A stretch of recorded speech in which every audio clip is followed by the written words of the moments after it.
Hi everyone, welcome back to our YouTube channel. Let's get started with the daily analysis of Bank Nifty, Nifty and Fin Nifty. So starting with Bank Nifty, what today we have seen is we have clearly seen closing above 48,000, rather much more higher than 48,000. The adjusted closing price is somewhere around 48,158. So what has happened is Bank Nifty has managed to close just a tad bit above the high of the previous week candle, although the weekly candle needs to be analyzed on Friday, but so far the things are looking good. Basically, in yesterday's video, Aditya was saying either Bank Nifty has to catch up with Nifty or Nifty will come down. So what we have seen is Bank Nifty is trying to catch up with Nifty. So now let's go and check on the daily time frame. So this is what I have adjusted the channel. So there is no harm in adjusting the channel to take into account of the changes in the price action. So whenever that happens, you need to change your trend lines, you need to change your channels. So I have adjusted my channel accordingly, and this is to take care of the new price action. So what we are seeing, the prices are again back in the channel. However, this particular trend line, I'll just draw it on the daily. Prices are exactly somewhere here. But let's go and check in more detail on the 15-minute time frame. Although you guys would have been remembering these two were the sharp sell-off days in Bank Nifty. So what we can clearly see is the buyers have tried to manage to close above the seller's zone, which means buyers have defeated the sellers, and that's the reason now buyers are in control of the market again. And we will always side with the people who is we will always side with the person who is winning, whether it's a buyer or a seller. So right now buyer is winning, so we will side with this guy. Now let's go quickly on the 15-minute time frame. Again, here also on the symmetrical triangle front, I have adjusted my charts to take care of this price action. What I can clearly see here, see, this was the resistance, and whenever prices came here, prices fell down. This was a resistance. Whenever prices hit here, prices came down. Now just check here very carefully. Prices came here, prices went down only this much, not unlike the previous ones, and prices again started to accumulate here, which clearly means that there is some base formation of the buyers before giving a breakout, and post that we saw a breakout, a retest, and then that it is still moving in that in the original breakout favor, which is on the upside. So why I was saying adjusted price, closing price, because this sharp up move that we saw was towards the end, and as per the weighted average, it worked out to be 48,158. So this is what we are expecting. See, now this one is actually not a real resistance. Only this is one real resistance, which is at all-time high, because the real resistance was where this, and this is where we had seen a sharp sell-off in the prices, this and this. And so far what we are able to see that the buyers are manage to close above the high of this particular selling zone, which clearly means this is actually no more a resistance, this is a serious resistance. And coming to the immediate support is 48,000, followed by all these levels that I have mentioned on the chart. So it is clearly a buy on dips market, with 48,000 being an immediate support, and this S1 is a very strong support right now. Now I'll just take you quickly to the HDFC Bank charts also, because tomorrow we have HDFC Bank's results, and HDFC Bank being a heavyweight of Bank Nifty, it will definitely give some strong momentum to Bank Nifty as well.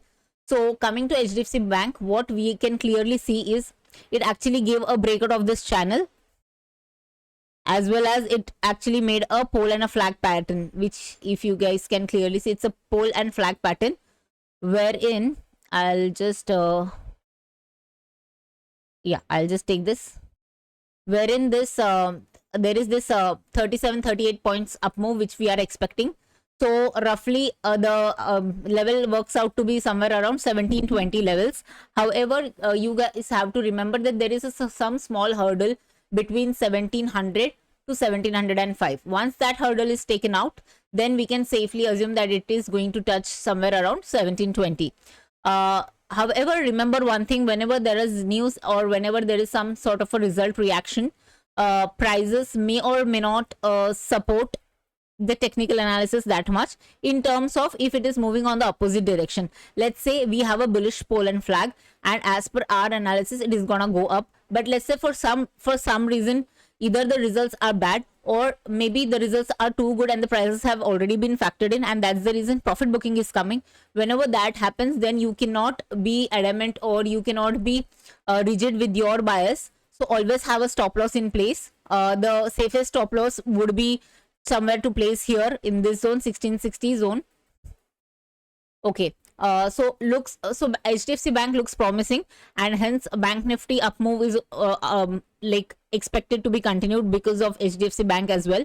HDFC Bank alone today was up by 2%, and I mean post Infosys, I guess this is the new norm of the last 15-minute candle has got a sharp buying. Although it was up like since morning, not that unlike Infosys. Now let's go and quickly see Nifty first, and then I'll come back to Fin Nifty. Nifty, no need to see at all because it is trading at all-time high. I don't even have to go and check on the weekly time frame. It actually opened with the gap up and some sort of a overnight so people who were carrying longs here, they actually opened up with a big gap up, and then they wanted to book out the profits that they were having in the morning. The moment that happened, new buyers again entered, and then the Nifty closed at another fresh high. So now what I can see here, as per that upward sloping channel which we have seen on the daily time frame, it works somewhere around here, 22,300 zones. So till this level we might go till this level. We will see what will happen tomorrow. So again, clear buy on dips. There is nothing to worry on this particular time frame. Immediate support being 22,000 and 21,900 and 21,875. 21,900 and 21,875. This is another a good buying zone for tomorrow, and rest of the levels I have mentioned on the chart. Now today I'm not discussing about what if we open gap up and gap down and flat. The only reason is because today US markets are shut, so most likely we will either open on a flat or a positive note. So that's the reason I'm not discussing those lines, because we are not going to get any cues from Dow Jones. Now coming back to Fin Nifty.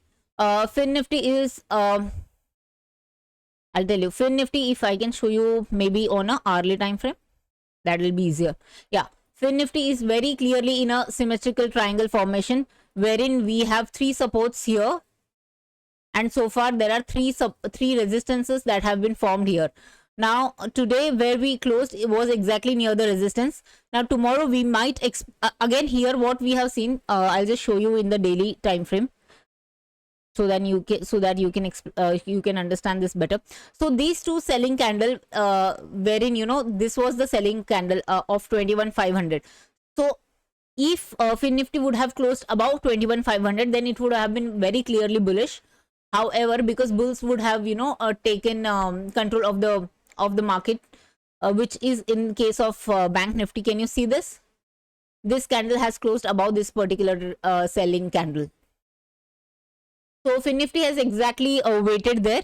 So tomorrow is going to be very interesting. So if at all we open flat or a gap up, I am going to look on the upside only. The immediate support is around 21,400. Not going to I am not expecting 21,400. More predominantly not expecting this to be taken out tomorrow itself. Expecting this momentum to continue, and we might see some sort of a reaction here. Sorry for this. Yeah, again, okay, and we might see some sort of a reaction somewhere around 21,590 to 21,625 zone. But unless that, I'm expecting Fin Nifty also to move up. Today's low should act as a good support. And before that, if there is any immediate support, this is 21,400. So all three indices that we have discussed is a clear buy on dips so far. So that's about it. अब मैं हिंदी में continue करूंगी, क्योंकि हमारी Hindi audience को Hindi language में continue करनी है. तो चलिए चलते हैं पहले तो बैंक निफ्टी के चार्ट पर. बैंक निफ्टी अगर आप वीकली देखते हो तो आज वीकली में ये हुआ है कि पिछले वीक के बिल्कुल थोड़ा सा ऊपर हमने क्लोज किया है। हालांकि पूरी वीक बनने के लिए फ्राइडे तक हमें रुकनी पड़ेगी, but still it's a very good sign. What has happened, यहाँ से हम नीचे गए थे और फिर से दोबारा बायर्स ने ये पूरा जो सेलिंग वाली जो जोन है उसको पूरा ही रिकवर करके उसके ऊपर क्लोज कर दिया है, which is a very positive sign. अब चलिए डेली में देखते हैं। डेली में मैंने ये जो ट्रेंड लाइन है मैंने एडजस्ट की है। हमेशा याद रखिएगा कि अगर आप ट्रेंड लाइंस एडजस्ट करते हो उसमें कोई गलत नहीं है, बिकॉज आप क्या कर रहे हो, आप जो नए नए प्राइस एक्शन फॉर्म हो रहे हैं उसको you are taking care of. तो आपको अगर हमेशा जब भी जैसे जैसे नए प्राइस एक्शन बनते हैं उस हिसाब से आपको ट्रेंड लाइंस या चैनल चेंज करनी चाहिए। एटलीस्ट मैं तो यही बिलीव करती हूँ। एंड ये एक और रीजन है that I am not rigid with my biases. मतलब मैं मतलब ऐसे स्टबर्न नहीं होगी या जिद्दी नहीं होगी, नहीं, मैंने तो यही ड्रॉ किया है, मार्केट को तो इसी की तरह चलना है। याद रखिए हमें मार्केट के हिसाब से चलना पड़ता है, मार्केट अपने हिसाब से नहीं चलने वाला है। तो अब यहाँ पर आपको क्या दिखाएगा, ये दो जो सेलिंग थे 8th जनवरी और 9th जनवरी, तो 8th जनवरी की जो हाई है यहाँ पर सेलर्स यहाँ से स्टार्ट हुए थे, right, they were very powerful. और अगर आपको याद है तो फ्राइडे को हम इसके भी ऊपर क्लोजिंग नहीं दे पा रहे थे, और लेकिन आज हमने इतनी अच्छी प्राइस एक्शन बनाई है। हालांकि ये मतलब ये वेटेड एवरेज क्लोजिंग 158 है still, which is higher than ये वाली कैंडल, बट 220 के ऊपर हमने मतलब नॉर्मल मतलब अगर आप टिल एंड वाला टिक तक देखोगे तो, बट ये वेटेड एवरेज ऑफ कोर्स ये 158 है। तो फिर भी हम ये जो जहां से सबसे ज्यादा शार्प सेलिंग आई थी उसके ऊपर हमने जाके क्लोजिंग दिया है, विच क्लियरली सेज कि बायर्स ने सेलर्स को हरा दिया है टोटली। तो इसके लिए हमको बायर्स के साइड से रहना है। अब कल के लिए क्या डिसाइडिंग फैक्टर हो सकता है, कल HDFC बैंक की रिजल्ट्स है, तो इसके वजह से हम लोग तुरंत पहले तो या पहले मैं ये खत्म कर देती हूँ और फिर HDFC बैंक पे चलते हैं। हम पहले तो 15 मिनट्स में चलता है। अगेन 15 मिनट्स में मैंने ये सिमेट्रिकल ट्रायंगल का ये जो भी ट्रेंड लाइन है ये मैंने एडजस्ट कर लिया है। मैं ट्विटर पे पोस्ट करती हूँ तो you can take my charts for reference from Twitter. तो आप ट्विटर पे अगर देखोगे तो आपको मेरे चार्ट्स और लेवल सब मिल सकते हैं अगर आपको लर्न करनी है तो। यहाँ पर चलिए, यहाँ पर देखिए, यहाँ पर क्या हुआ, यहाँ पर प्राइजेस ने एक बार रेजिस्टेंस लिया, फिर एक बार रेजिस्टेंस लिया, और जब रेजिस्टेंस लिया नीचे आया, यहाँ पर देखो रेजिस्टेंस लिया और यहाँ पर उसके बाद एक्यूमुलेशन बनाया, विच मीन्स बायर्स यहाँ पर एक बेस बनाना चाह रहे थे बिफोर गिविंग अ ब्रेकआउट के पहले बेस बनाया। ऐसा नहीं कि मतलब ऐसे यहाँ से ऊपर से बस आ गए, तो यहाँ पर इन्होंने थोड़ा सा वेट कर लिया, प्राइजेस वेट किया और फिर ब्रेकआउट दिया, और ये इतनी ब्यूटीफुल तरह से दिया, ब्रेकआउट दिया, रिटेस्ट किया और फिर से ऊपर जा रहा है। This is basically a price action of ये ऊपर की तरफ जाने वाला प्राइस एक्शन, राइट। तो इसको हम ये देखिए, अभी पहले तो मैं बता दूं ये R1 actually it is not a serious resistance, ये कोई बड़ी रेजिस्टेंस है ही नहीं। अगर कोई रेजिस्टेंस है अभी मार्केट में वो है ये 600 वाली लेवल, 600 650 वाली जो भी है लेवल, ये वाली। क्यों ये रेजिस्टेंस नहीं है, क्योंकि यहाँ पर ये वाली रेजिस्टेंस सबसे ज्यादा इंपॉर्टेंट थी, जिसको बिल्कुल भी बायर्स ने आज हरा दिया है, वो वाले सेलर्स को। तो अब ये वाली बिल्कुल भी R1 इंपॉर्टेंट नहीं है, ये एक ही रेजिस्टेंस है मार्केट को, उसके ऊपर जो भी है वो ब्लू स्काई जोन है। पहला और इंपॉर्टेंट सपोर्ट कल के लिए हमारे पास है 48,000 की, उसके बाद के सारे लेवल्स मैंने यहाँ पर लिखे रखे हैं, but 48,000 looks like a very important support, और आप बिल्कुल भी बाय ऑन डिप्स कर सकते हो बैंक निफ्टी में। अब हम देखते हैं कल आई गेस HDFC बैंक की रिजल्ट्स मार्केट आवर्स की दौरान ही है। जैसा हिस्टोरिकली उन लोग हमेशा आई गेस 1-1:30 के बीच में या 1 to 2 के बीच में रिलीज कर रहे पिछले 2-3 क्वार्टर से, तो एक्सपेक्टिंग वही टाइम पे आएगा रिजल्ट्स भी। तो HDFC बैंक में क्या हुआ है, ये जो फॉलिंग चैनल था इसका क्लियर ब्रेकआउट दिया था। अगर आप लोग को याद है तो please right it down on the comment section. मैंने बिल्कुल भी लास्ट वीक में बताया था कि अगर फॉलिंग चैनल है तो इसका ब्रेकआउट्स आर वेरी पावरफुल, और अगर राइजिंग चैनल है इसका ब्रेकडाउन आर पावरफुल। और अगर आपको याद है तो please right it down on the comment section कि आपको याद है। तो हमने यहाँ पर क्या देखा, ये फॉलिंग चैनल था और इसका हमने ब्रेकआउट देखा, तो विच इज वेरी पावरफुल। अभी आपको अगर टारगेट लेना तो इसका जो भी डिस्टेंस है वो आप जोड़ दीजिएगा, वो आपका टारगेट है। बट उसके साथ साथ यहाँ पर हमने क्या देखा है, यहाँ पर एक और बुलिश पैटर्न की फॉर्मेशन हुई है। अब क्या वो बुलिश पैटर्न है मैं आपको दिखा देती हूँ। ये देखिए, कैन यू सी, ये एक पोल एंड फ्लैग पैटर्न है, बहुत ही clear pole and flag pattern है ये। और ये इसका जाते जाते इसने ब्रेकआउट भी दे दिया आज के आज ही। तो यूजुअली हम इसका टारगेट कैसे फाइंड करते हैं, जितना आपकी पोल की लेंथ है, जो कि इस केस में 38 39 है, उसको आप जोड़ दीजिएगा, है ना। तो उसके ऊपर जो भी आ रहा है वो आपका टारगेट है। तो द टारगेट कितना आ रहा है हमें, टारगेट 1717 से 1720 की टारगेट आ रही है। लेकिन उसके पहले यहाँ पर एक छोटी हर्डल है 1700 से 1705 के आसपास। अब मैं आपको एक इंपॉर्टेंट चीज बताना चाहती हूँ, टेक्निकल एनालिसिस और वो सब सही है, बट आपकी रिस्क मैनेजमेंट और मनी मैनेजमेंट इस सबसे ऊपर है। उसके बाद कुछ आता है टेक्निकल एनालिसिस वगैरह। तो यूजुअली क्या होता है, जब भी न्यूज होती है या कोई स्पेसिफिक काउंटर में कोई रिजल्ट वाली रिएक्शन होती है, उस टाइम पे कभी कभार ऐसा होता है कि टेक्निकल्स को रेस्पेक्ट नहीं करते हुए कोई शार्प रिएक्शन मिलता है। फॉर एग्जाम्पल मान लीजिएगा अभी हमारे पास तो पोल एंड फ्लैग पैटर्न है एचडीएफसी बैंक में, तो हमें ये सारा बुलिशनेस दिखा रहा है, बैंक निफ्टी भी बुलिशनेस दिखा रही है। पर अभी मान लीजिएगा कल फॉर सम रीजन या एचडीएफसी की बैंक की रिजल्ट्स इतनी अच्छी आती है और इन्वेस्टर्स को लगता है कि this has already been priced in और इसकी वजह से प्रॉफिट बुकिंग आती है, या तो फिर एचडीएफसी बैंक के रिजल्ट में कुछ तो मिस आउट है, इसकी वजह से अगर प्रॉफिट बुकिंग आती है, फिर आप उसमें जिद्दी बन के नहीं रह सकते, नहीं यार इसने तो पोल एंड फ्लैग पैटर्न बनाया, मैं तो बुलिश ही करूंगा। बिकॉज अगर प्राइसेस नीचे आएगी तो आपको, और वो बहुत कास्केडिंग इफेक्ट के साथ आती है, फिर आपको मतलब जब बड़े लोग सेल करते हैं तो फिर मतलब हमारा जो छोटी मोटी क्वांटिटी है वो कोई मायने नहीं रखता है। एंड हम ड्राइवर्स नहीं है मार्केट के, हमको मतलब आप ये समझिएगा अगर एक पूरी ट्रेन है, राइट, तो वो जो इंजन जो पहले जो स्टार्टिंग में जो बैठता है ना, वो बड़े लोग हैं, क्योंकि उन लोग डिसाइड करते कि कहाँ लेकर जाना है इस ट्रेन को। हमको पीछे वाले जो बोगी लगती है ना, उसके पीछे पीछे उसमें बस हमको चढ़ के बैठना है ताकि हम उनके साथ चले। तो अगर आपकी जो भी स्टॉप लॉसेस है वो बिल्कुल भी टाइट इसके इस हिसाब से रखिएगा। मुझे अगर मेरा ये अंडरस्टैंडिंग है कि मैं यहाँ पर 1660 के आसपास का एसएल लगा कर इसको प्ले आउट करूंगी। तो आप लोग अपना अपना एसेल्स, अपना अपना हेजेस वगैरह जो भी स्टाइल आप कर रहे हो, जो भी आपकी स्ट्रैटेजी है, उसको आप एडहेयर कीजिएगा। आपके स्टॉप लॉसेस को प्लीज रेस्पेक्ट कीजिएगा, ठीक है, क्योंकि रिजल्ट के दिन के रिएक्शंस बहुत शार्प होते हैं। तो ये तो हो गई एचडीएफसी बैंक। तो एचडीएफसी बैंक भी हमें बुलिश लग रही है। अब चलते हैं निफ्टी के। निफ्टी में तो वीकली देखने की जरूरत नहीं है, डेली भी देखने की जरूरत नहीं, क्योंकि ऑल टाइम हाई पे चल रही है। तो रोज नए नए जगह ऊपर मतलब नए लेवल्स को हमको दिखा रही है, ब्लू स्काई जोन पे बिल्कुल ये कर रही है। आज क्या हुआ, ओवरनाइट में जिन्होंने यहाँ पर लॉन्ग्स कैरी किए थे फ्राइडे को, उनको ओपनिंग पे ही इतनी अच्छी प्रॉफिट मिली कि उन्होंने बुक किया, तो थोड़ी सी नीचे आई मार्केट, बट वो डिप लोगों ने और खरीदी, बाय ऑन डिप्स वालों ने, और मार्केट को नए हाइस पे जाकर क्लोज कर दिया।